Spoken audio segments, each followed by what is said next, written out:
ویسے تو میں نے تمام بہت ساری بیٹس میں کیا، پارلیمنٹ سے لے کے کرائم رپورٹنگ سے، کورٹ رپورٹنگ سے لے کے سوشل ایشوز کی رپورٹنگ، انرجی سیکٹر، ڈیفینس، بے شمار بھی، فورن آفس، سب کیا ہوا ہے. لیکن مجھے اگر خوشی ہوتی ہے تو مجھے خوشی ہوتی ہے عام آدمی کی خبر کر کے، اور وہ خبر کر کے جس سے کسی آدمی کو ریلیف مل جائے.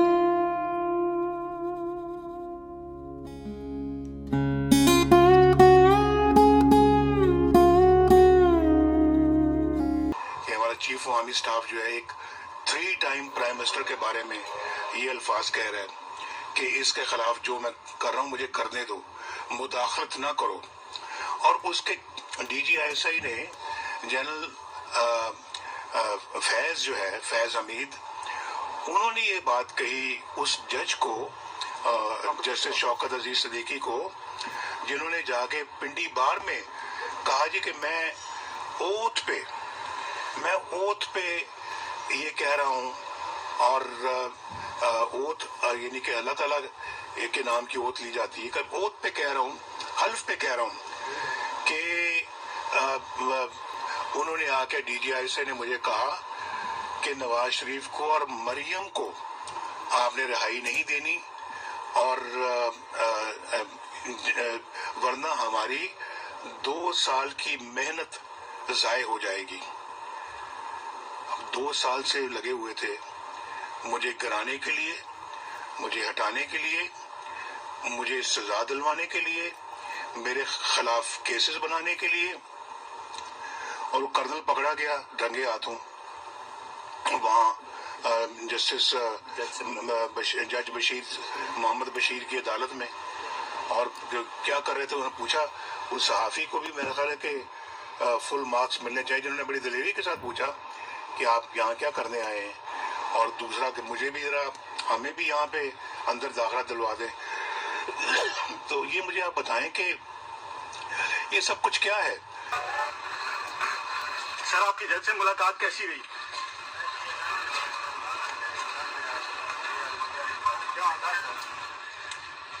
سر ہماری کوئی ملاقات کی ہمارے داخلے کا بھی کوئی کیس ہے ان کو؟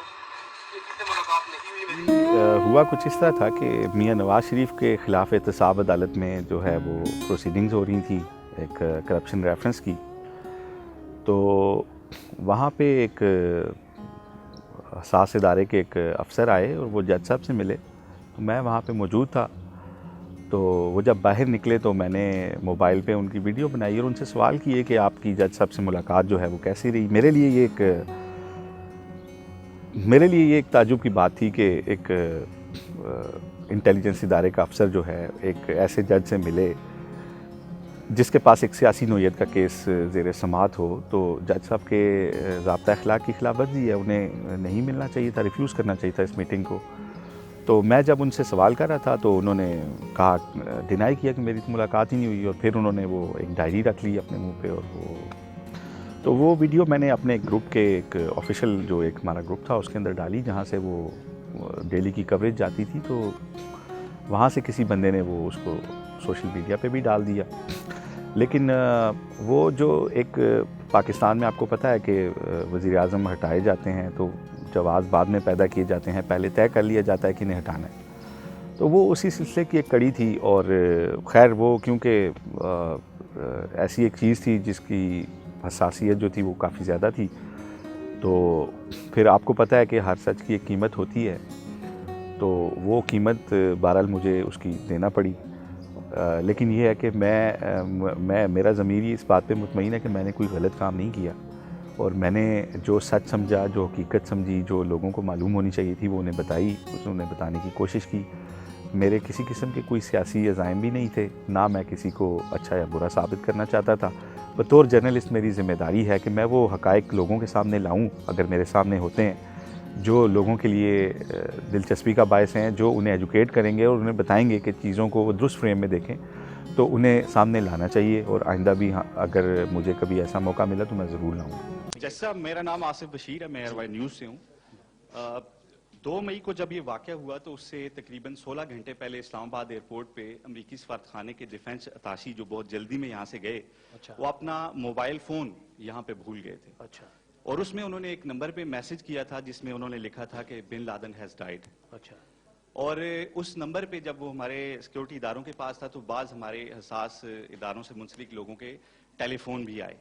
اس حوالے سے میں نے آپ کے کمیشن میں ایک درخواست بھی دی تھی کہ میرا یہ ایویڈنس بھی جمع کیا جائے.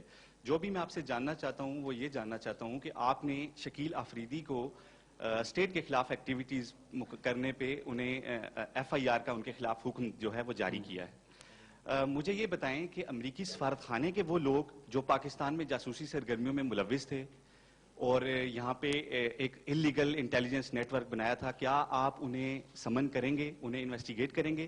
اور اس ٹیلی فون سے متعلق جو لوگ پاکستانی آفیشلز ان سے رابطے میں تھے, کیا انہیں بھی انویسٹیگیٹ کریں گے؟ دیکھیں طیب بھائی, اس طرح ہے کہ بے شمار چیزیں ہیں جو جرنلزم میں سینہ گزٹ ہی رہتی ہیں اور شاید انہیں ہم نیشنل میڈیا کے اوپر نہیں دے سکتے.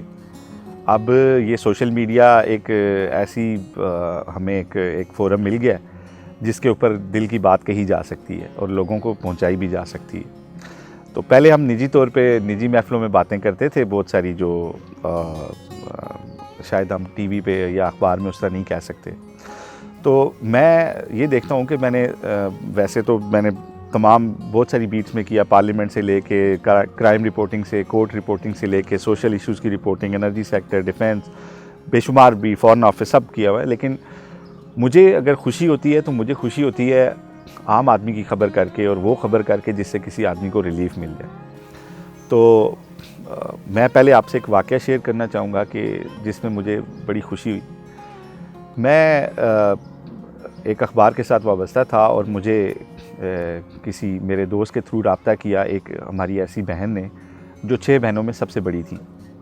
ان کا قصور یہ تھا کہ ان کے والد صاحب ایک دیانتدار پولیس افسر تھے اور ایس پی کے رینک پہ تھے, لیکن جب وہ ڈیتھ ہوئی ان کی تو ان کے اکاؤنٹ میں صرف 1500 روپے تھے. انہوں نے بچوں کے لیے کوئی گھر نہیں بنایا, کوئی انہوں نے مال نہیں ایسا چھوڑا جو. اب یہ 6 بہنوں کی سب سے بڑی بہن تھی اور انہوں نے مجھے یہ درخواست کی, یہ ریکویسٹ کی کہ میں نے جب میرے والد کی ڈیتھ ہوئی تو مجھے بینک میں ایک ملازمت مل گئی. کسی اللہ کے بندے نے ترس کھا کے مجھے ایک چھوٹا موٹا کلرک بھرتی کروا دیا. تو میں 5ویں گریڈ میں تھی وہاں پہ. تو میں نے ہاؤس بلڈنگ سے لون لے کے ایک 3 مرلے کا گھر بنایا.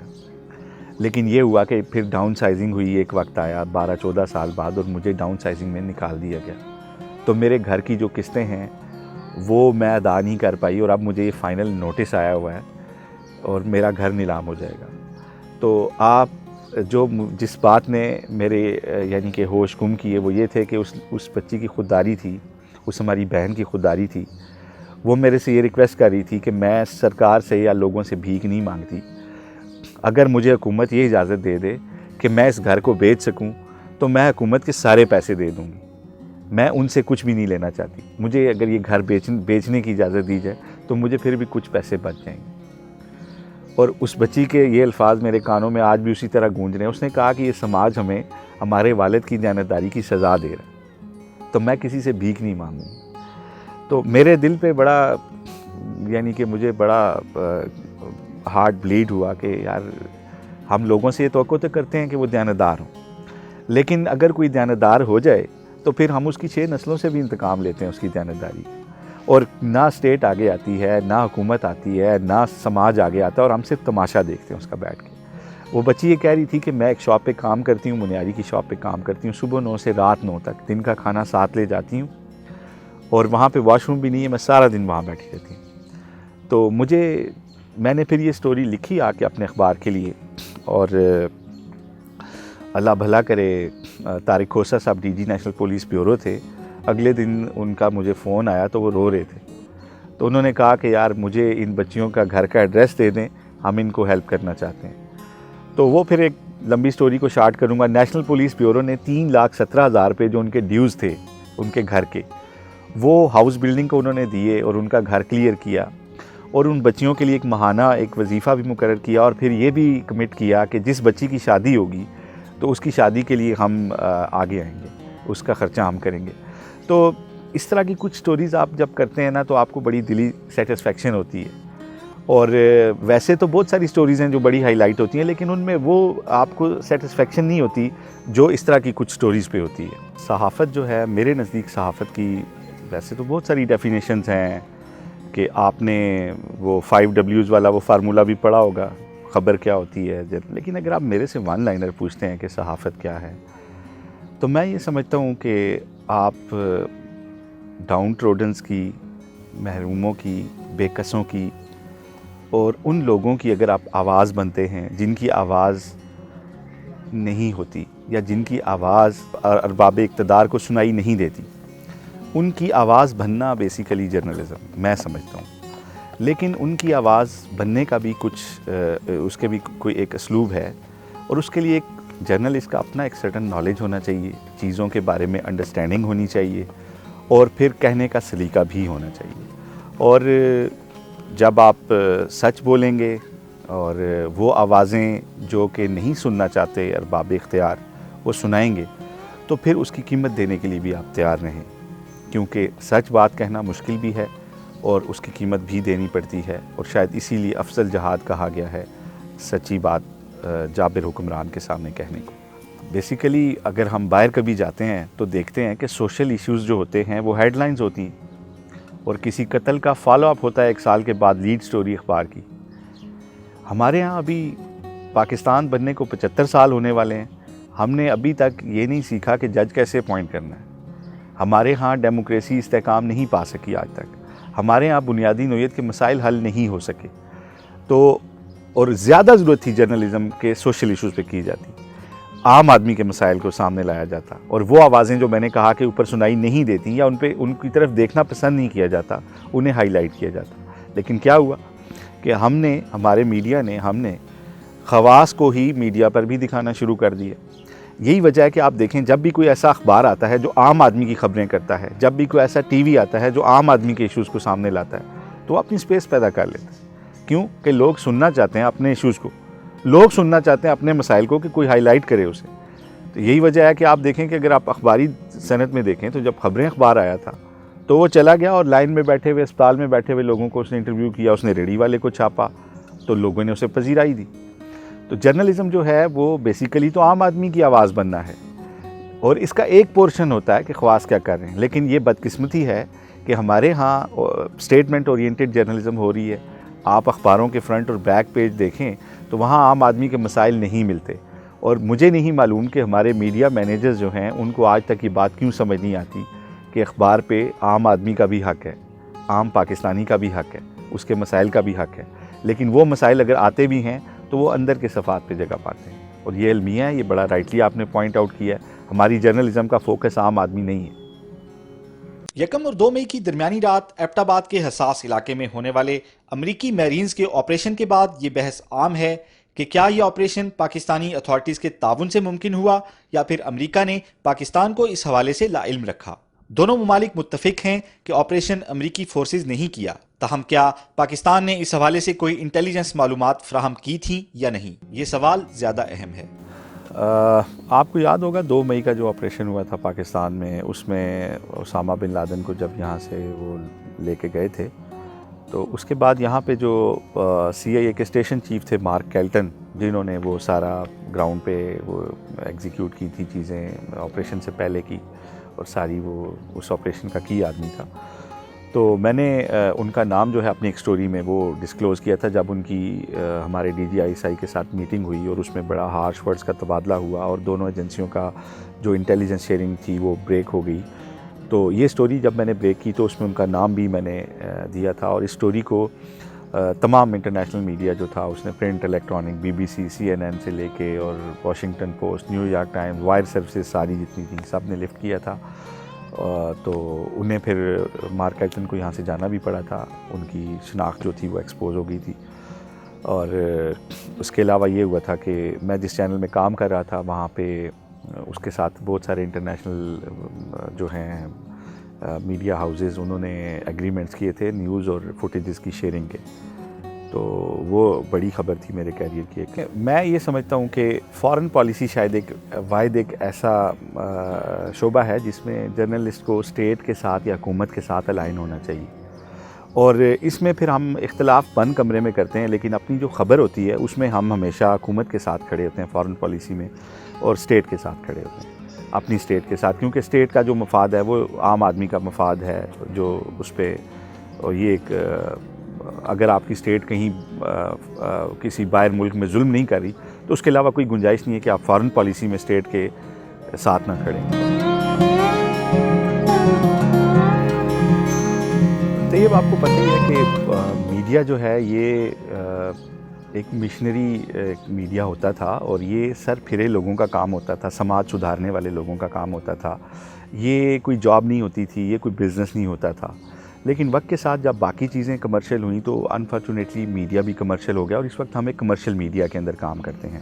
تو اس وقت جو سب سے بڑا میڈیا کی انڈیپینڈنس کو یا آزادی کو چیلنج دیتا ہے وہ کمرشل اینٹیٹیز ہیں, وہ کمرشل ادارے ہیں, وہ کمرشل شخصیات ہیں جو بڑے ایڈز دیتے ہیں اور آپ کی بات جو ہے وہ آپ کے ٹی وی پہ, آپ کے اخبار پہ نہیں چل سکتی.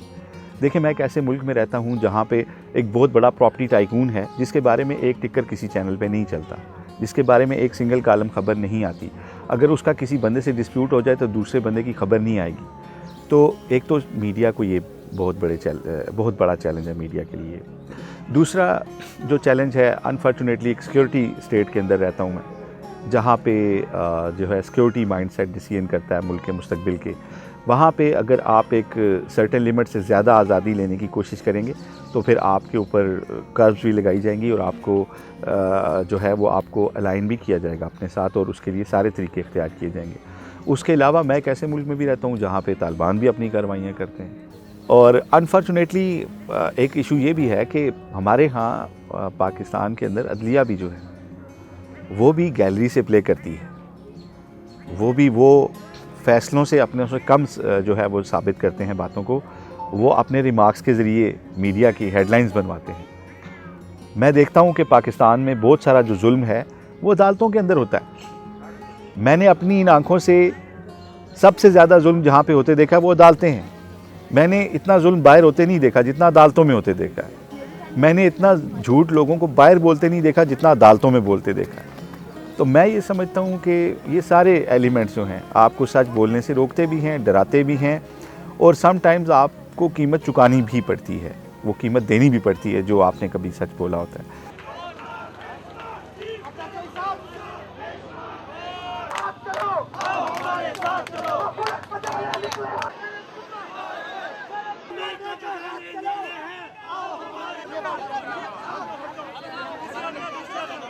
Musharraf is already history. We are not stopping at Musharraf or at his doorstep because he is history. We want Parliament to exercise its authority and power. Iftikhar Chaudhry صاحب کی بحالی کی موومنٹ میں ہم میڈیا شاید کم تھے اور ایک ورکر زیادہ تھے اس موومنٹ کے بن چکے تھے. یہ ایک بڑا ہمیں ایک تھا کہ شاید ملک کے اندر رول آف لا ہو جائے گا اور آج کے بعد صرف اور صرف قانون اور انصاف کے تابع ہو جائیں گے سارے. بلکہ ہم تو ایسے دیوانے تھے کہ کبھی سوچتے تھے کہ یار قیامت کے دن جب اللہ تعالیٰ پوچھے گا کہ جوانی میں کیا کیا تو ہم کہیں گے جی کہ ہم نے ملک میں رول آف لا کی تحریک میں کردار ادا کیا تھا. لیکن وہ عمارت زمین بوس ہو گئی. ہمیں لیٹر آن سمجھ آئیں چیزیں جب وہ انفولڈ ہوئیں کہ وہ کیا تھا کیسے تھا. لیکن ہمیں افسوس نہیں ہے کہ ہماری جد و جہد جو تھی وہ ایک جائز مقصد کے جس کو ہم سمجھ رہے تھے اس کے لیے تھی اور ہمیں باقی باتوں کا تو اس وقت نہیں پتہ تھا. لیکن ہم یہ جینولی سمجھتے تھے کہ ہمارے ملک کے چیف جسٹس کو بازو مروڑ کے اتار دیا گیا اور اس کو بحال ہونے سے رول آف لا جو ہے وہ ملک میں ہو سکے گا, جو کہ انفارچونیٹلی نہیں ہو سکا. لیکن اس موومنٹ میں یہ ہوا کہ مجھے سندھ بدر بھی کیا گیا 12 مئی کو. میں اونلی جرنلسٹ تھا جسے صوبہ سندھ سے نکال دیا گیا. 2 ماہ کے لیے پابندی بھی لگا دی گئی مجھے اور چیف جسٹس کی گاڑی کے اندر بھی میں موجود ہوتا تھا افتخار چودھری صاحب کی, اور ان کی تحریک کے ساتھ ساتھ جہاں جہاں انہوں نے شہروں میں جانا ہوتا تھا ڈفرینٹ سٹیز کے اندر میں جاتا رہا ہوں. تو رول آف لا کا خواب تو ہمارا پورا نہیں ہو سکا. لیکن ابھی بھی دل کڑتا ہے ان عدالتوں کو دیکھ کے جہاں پہ کسی غریب کی بچی 6 سال سے اغوا ہو اور عدالت پولیس کی رپورٹ پہ اطمینان کا اظہار کرے. ابھی بھی افسوس ہوتا ہے کہ یہ 17 جج جو ہم سپریم کورٹ میں لاتے ہیں 22 کروڑ لوگوں میں سے, ان کی اپوائنٹمنٹ کا طریقہ کار ہی اتنا غلط ہے کہ چیف جسٹس کے ذہن میں کسی کا نام آئے گا. پروسیس انیشیٹ یہاں سے ہوتا ہے کہ چیف جسٹس کے ذہن میں کسی کا نام آ جائے تو پھر وہ جو ہے اسے جوڈیشل کمیشن میں پٹ کیا جائے گا اور پھر اس پہ بات ہوگی. یعنی نہ اس کا کوئی ٹیسٹ ہے, نہ آپ کہیں پہ اپلائی کر سکتے ہیں. اگر چیف جسٹس کے ذہن میں آپ کا نام نہیں آتا تو آپ جج نہیں بن سکتے. اور پھر جب آپ جج بناتے ہیں تو اللہ کی پناہ کہ آپ فیملی لیگیسی ہے ججز کے اندر. جج کا بیٹا جج, جج کا داماد جج, جج کا بھتیجا جج. سول جج کا امتحان فیل کرنے والا ہائی کورٹ میں جج لگ جاتا ہے اور ہائی کورٹ سے سپریم کورٹ ایلیویٹ ہو جاتا ہے. اور 17 ججوں میں ہمیں نظر آتے ہیں کہ 2 دڑے ہیں اور 3 دڑے ہیں. افسوس ہوتا ہے. ایک ملک ہے جس میں ہماری فیوچر جنریشنز نے رہنا ہے, اس میں 17 لوگ بھی ایسے نہیں ہیں یار جو اپنے ضمیر کے مطابق وہ ڈیسیژن کر سکیں گے, اس پائے کے منصف ہوں کہ ہم آنکھیں بند کر کے بات کر سکیں. افسوس ہوتا ہے ان ساری باتوں کو دیکھ کے. نیچے جو جوڈیشری کا حال ہے وہ تو وابڈا کی طرح ہے, وابڈا کے دفتر کی طرح ہے. سارا دن لین دین, اور یہ وہ باتیں ہیں جو ہم ٹی وی پہ نہیں کر سکتے. یہ وہ سینہ گزٹ ہے جو ہم دوستوں میں بیٹھ کے ہم اپنے دل کے چھالے کو بولتے ہیں, ان کو سامنے کرتے ہیں کہ یار یہ ایکسپیرینسز ہیں ہمارے. لیکن یہ فیکٹ ہے, اس ملک کا ہارڈ فیکٹ ہے. آج بھی 2 قانون ہیں. آنے والے جرنلسٹ بڑے اچھے ہیں, ینگ ہیں, انرجیٹک ہیں, ہمارے سے زیادہ انرجی ہے ان میں, ہمارے سے زیادہ شارپ بھی ہیں. کہیں پہ چھوٹا موٹا لیگ کرتے ہیں تو میں تو ضرور کہتا ہوں اپنے سے چھوٹوں کو کہ آپ نے آگے تو جانا ہے, لیکن میں چاہتا ہوں کہ میری بھی اس میں کردار شامل ہو. کچھ لوگ مائنڈ بھی کر جاتے ہیں, لیکن میں مائنڈ تب بھی نہیں کرتا. مجھے جو بات صحیح پتہ ہو میں ضرور بتاتا ہوں نئے لوگوں کو. اور میں یہ سمجھتا ہوں کہ جو ڈفرینس ہے اچھے جرنلسٹ میں وہ پڑھائی کا ہے. سب سے پہلے آپ کی اسکولنگ کا ہے, آپ کی یونیورسٹی کا ہے, آپ نے کہاں سے پڑھا ہے, آپ نے کن اساتذہ سے پڑھا ہے. پھر یہ کہ آپ اوور آل کتنا پڑھتے ہیں. اگر آپ اچھا جرنلسٹ بننا چاہتے ہیں تو آپ پڑھیں, بکس پڑھیں. آپ کتنی بکس پڑھتے ہیں؟ آپ اپنے شعبے پہ جس شعبے کی آپ کوریج کرتے ہیں کم از کم اس کی وہ تمام انٹرنیشنل بکس بھی آپ پڑھیں, نیشنل بکس جو ان کرداروں پہ لکھی جائیں, جو ان موضوعات پہ لکھی جائیں جنہیں آپ ڈیل کرتے ہیں. تب ڈفرینس پتہ چلے گا آپ کے اندر اور دوسرے جرنلسٹوں کے اندر. میں یہ سمجھتا ہوں کہ جرنلزم جو ہے اس میں 9 حصے محنت ہے. محنت کس ڈائمنشن میں ہے؟ سب سے پہلے کیپیسٹی بلڈنگ ہے. پھر ایک آپ کے اندر ایک جنون ہے کسی جو آپ کو خبر تک لے کے جاتا ہے. اگر آپ فیلڈ میں جانے پہ تیار نہیں ہیں, اگر آپ سست ہیں, آپ محنت کے لیے تیار نہیں ہیں, آپ اچھے جرنلسٹ نہیں بن سکتے. آپ نے اس موقع پہ جانا ہے. آپ کے پاس وہ ذہن ہونا چاہیے جس کے ذہن میں ایگزیکٹ وہ سوال ہو جو عام آدمی جاننا چاہتا ہے. آپ نے پڑھ رکھا ہو موضوع کے بارے میں, پھر آپ وہ سوال کریں تو آپ کو وہ جواب ملیں گے جس سے آپ کی جرنلزم کے موتی لوگوں کے سامنے آئیں گے. تو سب سے پہلے میں یہ سمجھتا ہوں کہ اگر 10 حصے رکھے جائیں جرنلزم میں تو 9 حصے محنت کے ہیں اور 10واں حصہ بھی محنت کے لیے. ٹھیک ہے, محنت ہے, پہلے کیپیسٹی بلڈنگ کی محنت ہے, پھر کیپیسٹی بلڈنگ میں آپ کا پڑھنا ہے, آپ کی گرومنگ ہے, پھر محنت ہے فیلڈ کے اندر فٹ ورک کی. جس طرح جنگل میں دوڑنے کے علاوہ آپ سروائیو نہیں کر سکتے, خود کو بچانے کے لیے بھی دوڑنا پڑتا ہے, شکار کرنے کے لیے بھی دوڑنا پڑتا ہے. تو جرنلسٹ کو دوڑنا پڑتا ہے. جو جرنلسٹ فٹ ورک چھوڑ دیتے ہیں وہ خلیفے ہو جاتے ہیں, وہ کبھی اچھے جرنلسٹ نہیں رہ سکتے. وہ کہتے ہیں ہاں مجھے پتہ تھا, ہاں میں دیکھ لوں گا. لیکن جو فیلڈ میں جاتے ہیں جرنلسٹ, آج بھی خبر بڑی وہی لے کے آتے ہیں.